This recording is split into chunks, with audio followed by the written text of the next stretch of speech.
Welcome to Vicious Whispers with Mark Tullius, your source for horror, sci-fi, suspense, and all things violent. Thank you so much for joining me today on Vicious Whispers with Mark Tullius. It will be a short episode. Most of them are. That's what I got shit to do. I got a lot of shit to do, but it's all good. It's all wonderful. The reason I am hurrying today is my parents are coming over for dinner. I don't even have time to work out or lift weights, but hopefully I will do that afterwards. And it'll be worth it, right? Spend time with family. At the end of the episode, I will be sharing a short story from Twisted Reunion. We just been going in order on these things. Originally, I was going to try to read something to you guys, but I was like, know what? Like, no, they don't deserve it. Anyhow, I think last week was Twisted Memory, so this week we will play Mommy's Big Boy. I think that one's fun. I had fun writing at least. Hopefully, you guys will enjoy it. I have these other books out, so I don't forget talking about them. Try Not to Die in the Pandemic. That one is free on Amazon from today until October 1st, so pick that bad boy up. The other book I want to mention is Trying to Die in a Dark Fairytale. I just spent Sunday promoting that with Evan Boffman, the co-author of that book. Awesome guy. It was an event in Long Beach, Belmont Shore. I used to live in that area, party in that area. A lot of memories on that street. But it was interesting being out there. There wasn't really a big crowd, but there was tons of people watching. I was able to spend time talking to people. So the people that I did interact with was really cool. There was one guy I talked to him, I don't know, maybe 10, 15 minutes. Started out with Death Fest stuff, horror. Then he saw the unlocking the cage and he's done some training and some fighting. And then we talked about TBI stuff. And it was just amazing. So it was cool to connect on that kind of level. The thing I realized was it was really nice to be able to be at an event like that and just not need or even want cannabis. That's one thing that came up in my conversation with that guy. Generally, at an event like that, I would be high. That was the old me. Now I don't need it. Now I don't really want it. I still use it at home. I use much less of it. Definitely not against it, but it's nice being able to operate to want to be around all these people, have all these conversations, and just relax and enjoy it and not have any kind of anxiety. So definitely feeling good. I don't know how much of that is from therapy, from working out. I don't know how much of it is I have a feeling a lot of it is the HBOT, being able to do the hyperbaric chamber on a regular basis. That's pretty amazing. Now I'm grateful for it. Now, instead of looking at it as a negative thing and sometimes not liking being in there, it's like, no, that's my place just to do my stuff. I have so much reading to do, so much editing to do, so much whatever. Not that I have to work in there. Sometimes I just completely relax, but being able to work in there, I know there's some people like, oh no, that's your time to relax. Like, no, I'll meditate for like 10 minutes and that's cool. I'll find my relaxation time somewhere else. I have a lot of stuff to do. So, and a lot of stuff that I want to do. Like, going back to Dark Fairytale and the event, it was awesome. It was really cool being able to hang out with Evan. We have another event that the Long Beach writer is putting on for us. I think it's at the end of October in Long Beach. They said something about dressing up. We are talking about maybe dressing up as characters from the Dark Fairytale. I don't know what that entails and if I'm really down for that, but we shall see. I'll probably do it. Who knows? I might be game. Also may not, and might have a terrible accident to get me out of it. We shall see. Yeah, will I make the correct decision? What else is going on? Oh, I was supposed to order merchandise for all my authors, for my parents, for myself. We have a bunch of cool new gear. The Fight, Survive, Repeat. I love the new shirts. It has the moth with the bullet holes, and I still haven't ordered any. So I haven't ordered them for myself. It's on my list of shit to do, but I have a lot of stuff on my list of things to do. So, haven't gotten around to that. I will be doing that. I'll send off the shirts or hoodies or whatever to all my different authors from around the world. I think that's awesome. I owe them so much. This week was a lot of looking at the Try Not to Die series and looking at it in a different light. Yeah, this thing's getting pretty awesome. I'm very proud of it. I'm very grateful. With a limited amount of people, we've been able to do quite a lot. So I was looking at trying to remember dates. I had to look it up. Grandma's House came out in 2013.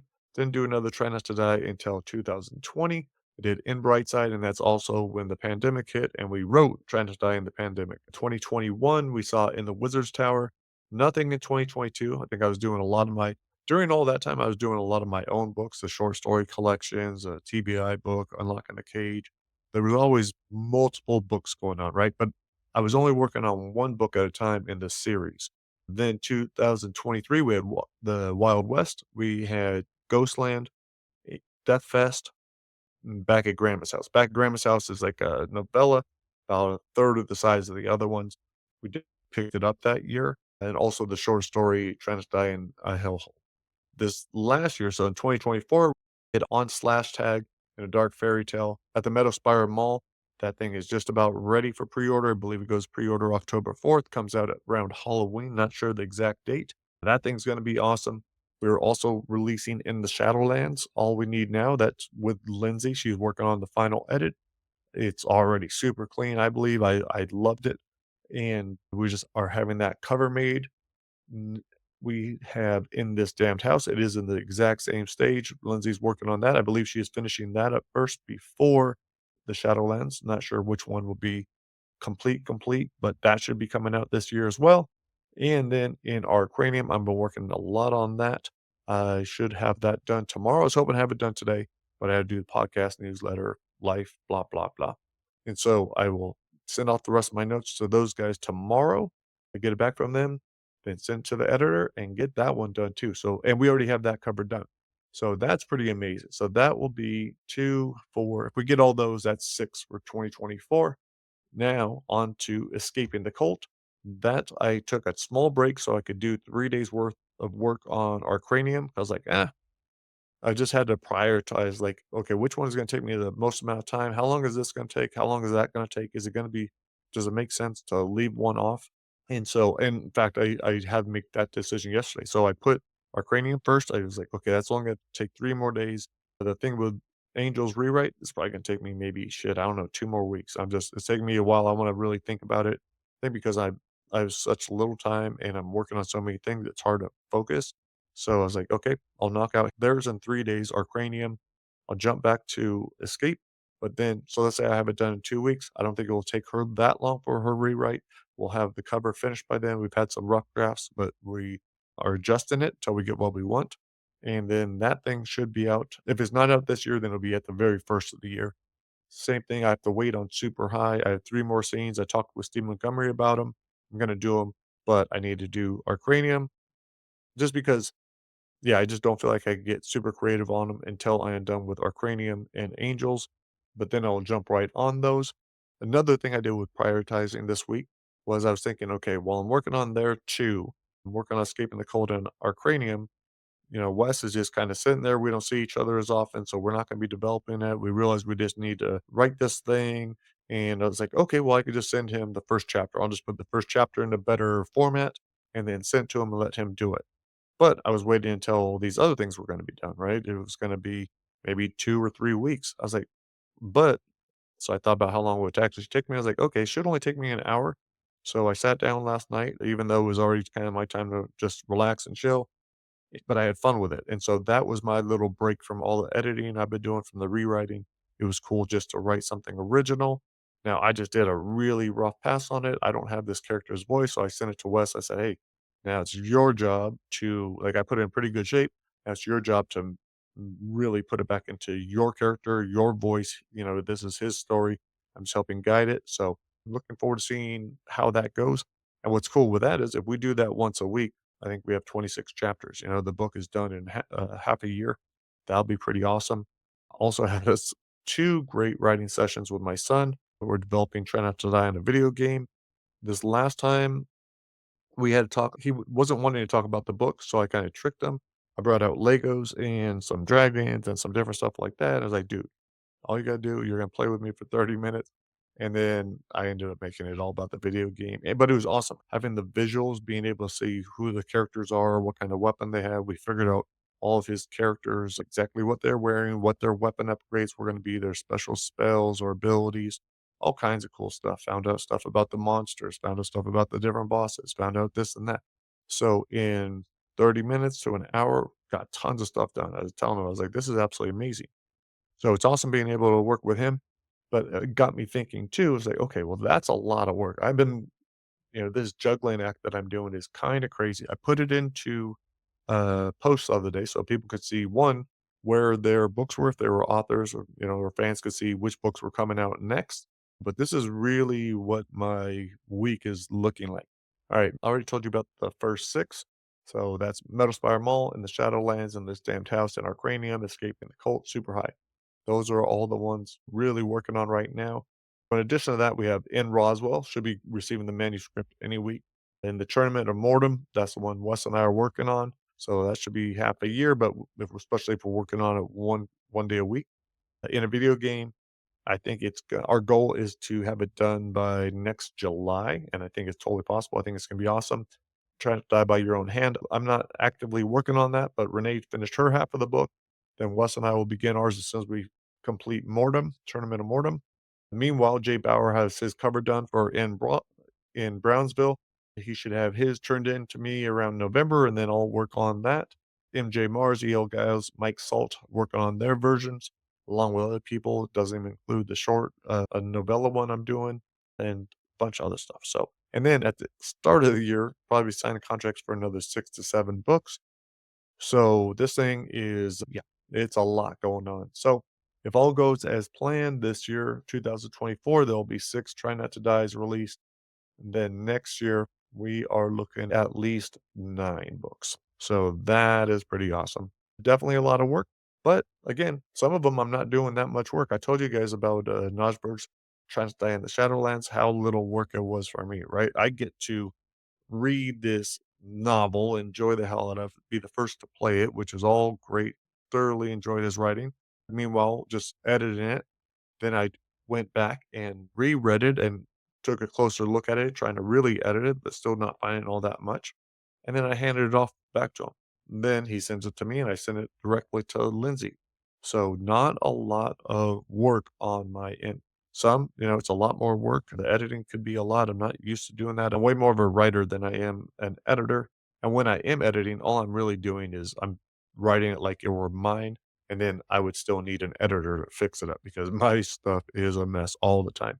But that's what editors are for, and I no longer feel guilty about using them. Oh, before I forget, to win cool merch, to win a $50 Books of Horror merchandise box, you should enter the free giveaway. It's at marktullius.com. Scroll down to the bottom on the homepage and you will see the giveaways. Also find on social media. The the top prize is a Try Not to Die blanket. Those things are like $60, I think. Try Not to Die paperback, 15 to 20. And the really cool $50 merch box from Books of Horror, an awesome group. Be sure to enter that giveaway. I also have a monthly giveaway. Good luck. All right, guys, I'm going to get out of here. Time for your story. Go out on Mommy's Big Boy. There's a short story from Twisted Reunion. Hope you guys enjoy and have a great week. Later.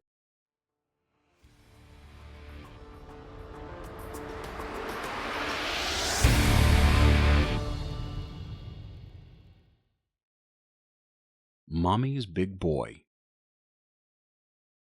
Stacy held her 1-year-old on her lap, cooing and trying to get her boy to say the name of her latest man. Say it for Mommy. Come on, Brendan. Say Harry. Brendan tilted his head to the side and gazed into his mother's eyes. Babies always look like little drunks, Stacy thought. Brendan's eyes were glossy and trying to focus. Look, he's about to say it, Stacy said. Harry didn't take his eyes off the baseball game, even when he took a sip of his Bud Light. Cool. Come on, Brendan. You know how to talk, she said. One time. Say Harry. Brendan's blue eyes sparkled, and a grin spread across his face. Harry. He did it! He did it! He said it! Stacy cheered, bouncing Brendan into the air to celebrate. Harry turned up the television and gulped the rest of his beer. Stacy saw she'd been annoying him again, apologized for being too loud. I'm going to put him to bed. It's early, but maybe we could have some alone time. Harry actually glanced over at her. That don't sound too bad. Harry used the remote control to scratch the side of his neck. All right, I won't be long. Stacy stood with Brendan. Who's Mommy's big boy? Stacy gently tossed her little guy in her hands. Are you ready for bed? Brendan shook his head and used sign language to say that he was hungry. Stacy had taught him how to do it after watching a rerun of Oprah. Brendan had taken to it quickly. It gave him a voice, and Stacy liked that. Just now wasn't the time. No, you don't need to eat. It's time to go to bed. I'll feed you in the morning. Brendan squirmed and squealed, trying to wiggle out of her hands. Stacy had to sit back down to catch him. Before she could control him, he turned sideways and positioned himself under her breast. Stacy laughed as Brendan tried to lift her shirt. Quit it, Brendan! Brendan screamed when she held down her top. His scream grew louder. The hell's he crying about? Harry asked. He wants me to feed him. Give him a bottle if it'll shut him up. No, look at him. He wants me to feed him. Harry waited for the commercial before turning around. That's disgusting. I don't want to see that. It's perfectly natural. I don't care. I can't handle the thought of some kid sucking on your tits. Well, it's not like that. It's no big deal. Yeah, it is. It's gross. Don't ever do that around me. Don't ever talk about it. He turned back to the TV. And get him to shut up. Little fucker's giving me a goddamn headache. I'm sorry, Stacy said both to Brendan and Harry. She got out of the chair and walked Brendan to the bedroom. I'll put him to bed. I'll be back in a minute. Stacy laid Brendan in his crib, but in no time he was up on his feet, rattling the top railing. He continued to scream. She gave his cheek a gentle squeeze and smoothed his fine blonde hair. I'm so sorry, Brendan. Mommy's sorry. Just do this for me. I wish you could understand. Harry's not a bad guy, and I want to keep him around for a bit. But he won't stick if you keep on crying like that. He'll like you. I swear it. Oh, baby, please stop crying, will you? I need you to go to bed, sweetheart, please. Brendan unleashed an ear-piercing shriek. I'm sorry, honey. Stacy forced herself away from the crib. You need to go to bed. I'll see you in the morning. Before she changed her mind and picked up her screaming baby from the crib, Stacy walked from the room, leaving the door open an inch so she could peek in later without waking him. When she returned to the living room, she heard Brendan wailing over the baby monitor positioned next to the television. Harry glared at her, and then the monitor. Come on, Stace, I gotta listen to this? Are you serious? Stacy grabbed the monitor and lowered the volume. I'm sorry, I forgot about it. Harry turned up the television. I can still hear him. Well, I need to leave it on. This is so I can hear him. I don't buy that. What about all the babies that came before those stupid things came out? They all came out fine. My mom didn't have one of those things. It makes me feel better. She sat on the couch, lowered the monitor so she could barely hear Brendan's cries over the baseball game. Does that little bastard always scream like that? Stacy winced. The funny thing is, he never used to, even right after his dad died. It wasn't until last week that he started throwing these tantrums. Brendan's dad had passed 8 months earlier. He and Stacy had already planned on splitting, but it still tore her up to think about his death. Harry shrugged his shoulders and returned his attention to the game. Probably does it because you baby him too much. Treat him like a man, or he'll grow up to be a damn sissy. He's only 1. Put him on a schedule and don't treat him like he's helpless. He'll stop crying, trust me. You're probably right. I am.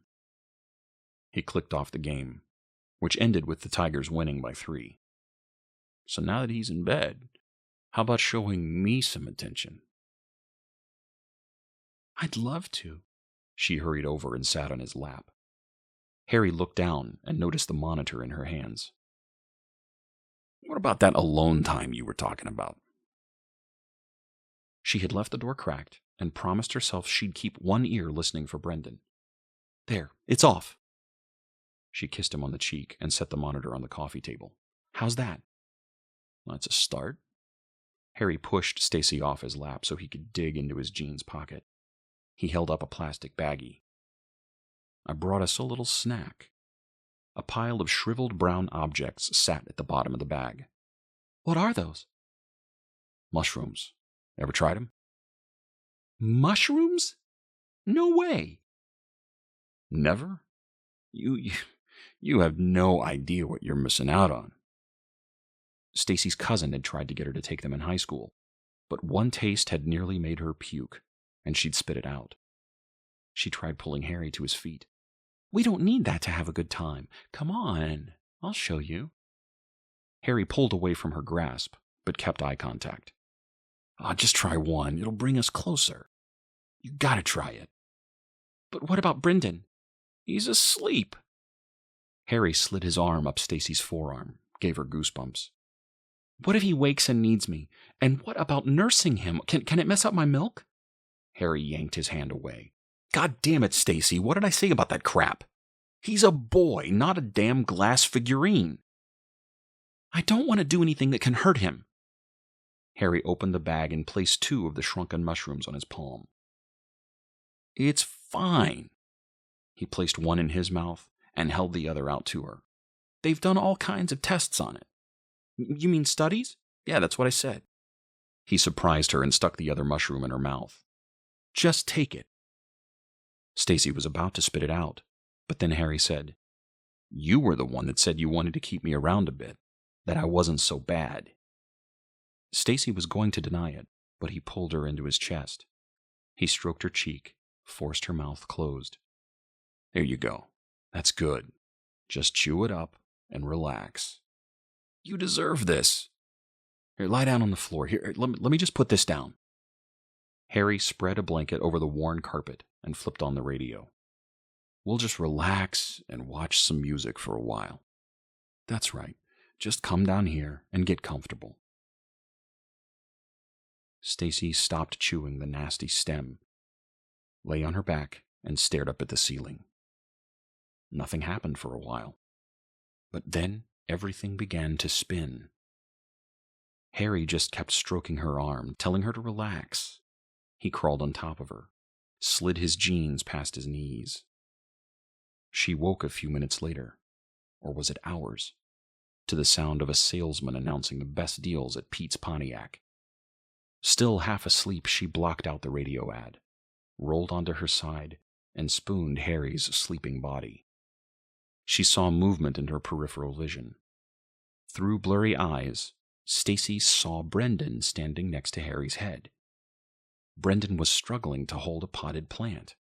He lifted the pot into the air and took a step closer to Harry's head. Stacy cried out for Brendan to set the pot down. He turned his head so fast that he lost his balance and fell onto his side, the pot breaking on the floor. Brendan got to his feet and shoved his finger against his tiny lips. "Not a word, bitch," he said, and ran toward his room, his little legs struggling to balance his chubby body. Stacy told herself she was hallucinating. She closed her eyes and drifted off again. Brendan's high-pitched screams and an eyeful of warm sunshine woke Stacy from her deep sleep. The clock told her it was already past 7 o'clock. Brendan always ate by 5:30, 6 at the latest. No wonder he was screaming bloody murder. Although her head was pounding and her lower back was killing her, Stacy picked herself up off the floor. She hurried to Brendan's room, afraid the baby's cries would wake Harry, who was still sprawled naked on the floor.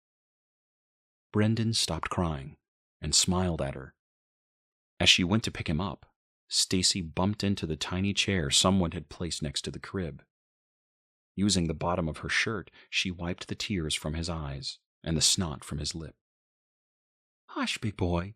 Mama's here. I'm sorry, Brendan. You must be starving." Brendan smiled and gestured in sign language that he wanted to eat. She sat on the rocking chair and pulled up her shirt so he could feed. She was just thinking back to her crazy dream of Brendan holding the potted plant when Brendan bit down on her nipple. "Ow! What are you doing?" Stacy pulled him away from her and stood him on her lap. "Don't bite. That hurt Mommy." Brendan shook his oversized head and stared disapprovingly at her and clearly said, "How about you wash your tits after letting that scumbag slobber all over them? If I wanted to taste shitty beer and stale cigarettes, I'd ask you to kiss me." Stacy held him at arm's length. It took a few seconds to find any words, but when she did, she screamed for Harry. Brendan smiled as Harry crashed about the living room, yelled for her to calm down. Harry appeared in the doorway, looking worse than Stacy felt. What the hell is it? Stacy kept Brendan at arm's length. It's him. He talked. You woke me up because of that? No, she cried. You don't understand. He talked like an adult. He had a man's voice and was so mean. This isn't my son. Harry looked at the smiling baby and back at Stacy. You're out of your damn mind. It's just the shrooms. No, I was feeding him, and he bit me. He said, What did I say about that? I told you not to mention that crap. I'm sorry, but before Harry could interrupt her, she said, He bit me and said my boob tasted like beer and cigarettes. Harry laughed and slapped his thigh. Jesus, Stacy, you're still tripping. Put the kid in the crib. You need to get your head straight. You think it's the mushrooms? I'm still high? What do you think, Brainiac? Come on, put him down and fix me some breakfast. It'll make you feel better. Harry left the room and said, Wake me when it's ready. I want eggs. Stacy set Brendan in the crib and stepped back. She studied her giggling boy and felt disgusted with herself. He was so adorable, and he couldn't speak. He was one, and she was high. She bent down to nuzzle her son's cheek, whispered his name lovingly. A sick grin spread across his face. Why are we whispering? Stacy stifled a scream, reminded herself that she was still experiencing the drugs. She looked at the chair next to the crib. Did you get out of your crib last night? Brendan nodded. And you aren't going to say a word, are you, Mommy? His voice was so deep. Stacy gasped and pinched herself, hoping the pain would snap her out of this horrific illusion. When it didn't, she said, What were you trying to do? Let's just say the prick got lucky. If it weren't for these fat baby fingers, his brain would have been mush. Harry? What now? He asked from the other room. He's doing it again. Get out of there, Stace, Harry ordered. You're tripping. Drink some water and fix some goddamn eggs. And don't make them all runny. Brendan waved a mocking goodbye as Stacy backed out of the room. In the living room, she noticed the pot, cracked and on its side next to where Harry had been sleeping. Oh my God, the pot. Relax. Harry covered his face with the blanket to hide from the morning sunshine. I think I kicked it over when I got up. I mean, it's your fault, though. You scared the crap out of me when you yelled like that. You broke it? Who cares? The thing was ugly anyway. Go buy a new one if it bothers you so much. Stacy wanted to tell Harry about her dream, but it would only upset him even more. Instead, she did as she was told and cooked breakfast. The sunlight was intense, but she felt like she was regaining some sobriety. After she slid the plate of fried eggs in front of Harry, Stacy took a bottle of milk to Brendan's room. She was relieved to see he was curled up under his blanket. Stacy walked to the crib and set the bottle on the nightstand. She was about to pull the blanket down when she heard a noise behind her and whipped around. Brendan was a few feet away trying to pick up a pair of scissors from the floor. Before he could cut himself, Stacy snatched the sewing scissors and set them on the cabinet. She turned back to her son, who cursed under his breath, looking down at his hands. Stupid goddamn fingers, he said. Keeping one eye on Brendan, Stacy lifted the blanket and saw the pillow underneath it. What were you trying to do, Brendan? Her voice shook. Let's just say we'll call you lucky this time. Stacy picked Brendan up, holding him as far away as possible, and took him into the living room. She set him in front of Harry and said, Please watch him for a minute. I need to take a bath. I don't feel good at all. My mind's all screwed up. When is this stuff going to wear off? You can't worry about it. If you panic, it'll only make things worse. Hurry up and take a bath. I'll watch him. Thanks, Harry. I owe you. With his back to Harry, Brendan put his fist in front of his O-shaped mouth and rapidly jerked it up and down, showing Stacy he knew how she'd repay her boyfriend. She pretended she didn't see the obscene gesture and ran off to the bathroom. After setting the radio on the ledge and turning on an easy listening station, she eased into the warm water and tried to relax. She promised God that she would never again take drugs. She begged him to cleanse her mind, take away the evil thoughts. She loved Brendan and hated herself for thinking such terrible things about him. Stacy had been in the bath for quite some time when there was a low knock on the door. I'll be out in a minute, Harry. The knocking persisted. Is everything okay? Brendan's not causing too much trouble, is he? The doorknob turned back and forth. Finally, the catch released, and the door pushed open. And there was Brendan, standing on top of his rock and roll Tigger. Brendan had opened the door before, doing this very thing, but his sick smile told her the drugs were still coursing through her mind. He got down on his knees and backed off the toy, carefully easing one leg down, and then the other so he didn't lose his balance. Before he turned toward her, he picked up his favorite red ball in his right hand, and something else in his left. Did you want to play catch? She looked around the bathroom, actually thinking about what she could use as a weapon before scolding herself. He's your son. Jesus, get it together, Stacy. She held her hands in front of her. Want to throw it to Mommy? Wouldn't Harry play with you? Brendan stepped into the bathroom, his left hand behind his back, his right clutching the red ball. Oh, don't worry about him. That motherfucker got what he deserved. What? Brendan smiled and moved closer to the tub. I made a joke. Get it? Your mommy. Brendan could barely control his giggles. And he's screwing you. Mofo. Brendan, stop this right now. I love you, but you need to listen to me. Brendan bounced the ball up and down on his palm, his dexterity much improved. You treat that loser better than your own son. What kind of mom does that? I'm sorry, honey. It's just that Mommy's getting older and it's hard to find a decent man. You are getting old, and Harry was probably the best you'll ever get. I think I like my chances of getting a foster family. With my angelic face and adorable smile, I'll be picked up quick. Maybe I'll have a proper house, some decent threads. He tugged at the zipper of his ratty sleeper.